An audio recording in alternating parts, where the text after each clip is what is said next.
Hello friends, नमस्कार। स्वागत है फिर से आप सभी का आपके अपने इस यूट्यूब चैनल पे, जहां आपको बैंकिंग, फाइनेंस और बहुत सारे गवर्नमेंट स्कीम से रिलेटेड इन्फॉर्मेशन दिए जाते हैं। सो आज की इस वीडियो में मैं कुछ ज़रूरी इंपॉर्टेंट टॉपिक के बारे में बात करने वाला हूं, बैंक प्राइवेटाइजेशन को लेकर या फिर कह लीजिए बैंक मर्जिंग को लेकर।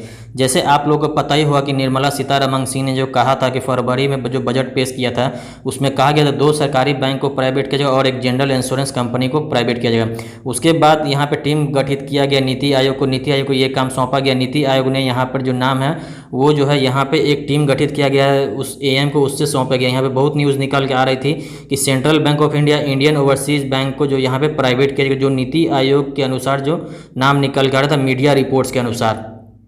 उसके बाद एएम जो है यहाँ पर जो है गवर्नमेंट को सौंपेगी, सरकार को सौंपेगी कि ये सही है कि नहीं है। उसके बाद सरकार जो यहाँ पे मानसून सत्र में जो पार्लियामेंट में जो मीटिंग चलेगी उस मीटिंग में डिस्कशन किया जाएगा, विपक्ष पार्टी के साथ बैठ के क्या कैसे प्राइवेट किया जाएगा या फिर क्या कुछ किया जाएगा। लेकिन आज की इस वीडियो में मैं बैंक मर्जिंग के बारे में बात करूँ, जो 30 जून को जो यहाँ मीटिंग होने वाली थी।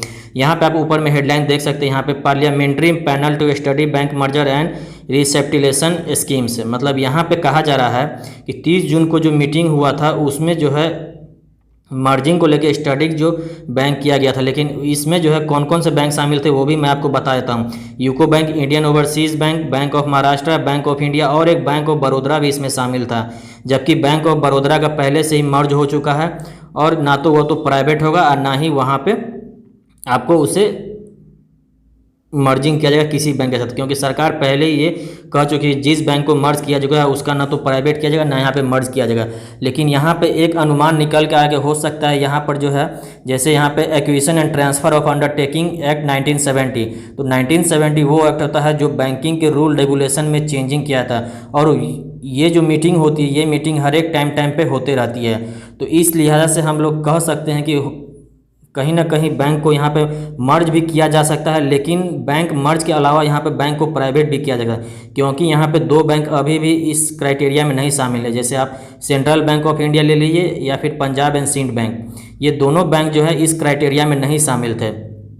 जैसे इस न्यूज में जो कहा गया था कि 1970 एक्ट में जो है उसमें कुछ चेंजिंग के लिए हो सकता है इस मीटिंग को ऑर्गेनाइजेशन किया गया था, उसके बाद ये डिस्कशन किया जाएगा। लेकिन ये भी आप जान लीजिए सरकार ने जो एक टाइम कहा था, जैसे मैं यहाँ पे स्क्रीन पे आपको दिखा रहा हूँ, इसमें कहा गया था कि सूत्रों का कहना है कि सरकार का ये मानना है कि देश में जो है एसबीआई के तरह ही एक अम्ब्रेला बैंक होना चाहिए जिसके तहत कई छोटे बैंक हो सकते हैं। इसके अलावा देश के पूर्वी, पश्चिमी, उत्तरी और दक्षिणी हिस्से में हर एक क्षेत्र में लीड बैंक होना चाहिए जो अपने अपने क्षेत्रों का प्रतिनिधित्व करे। इस हिसाब से देखा जाए तो बैंक सरकार जो है यहाँ पे मर्ज भी करेगी बैंक को और यहाँ पे प्राइवेट भी करेगी, क्योंकि सरकार नहीं चाहती है कि यहाँ पे बहुत सारे बैंक रहे, क्योंकि पहले से ही बैंक को बहुत घटाकर यहाँ पे 12 कर दिया गया है। तो इस लिहाज से देखा जाए तो सरकार चाह रही है कि जिस हिसाब से एसबीआई पूरे इंडिया में काम कर रही है, जैसे उसका ऑर्गेनाइजेशन बढ़ा है और वो प्रॉफिट भी दे रही है, उसी तरह से सरकार चाह रही है कि एक बैंक के अंदर बहुत सारे बैंक को लाया जाए और यहाँ पे मर्जिंग भी किया जाए, जैसे सरकार ने पहले ही घोषणा की थी।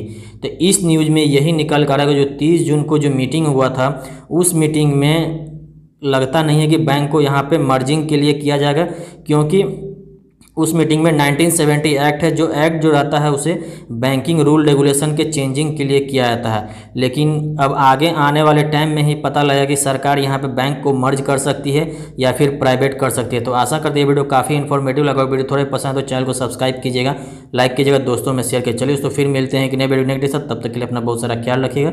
Good bye, take care, thank you, bye bye.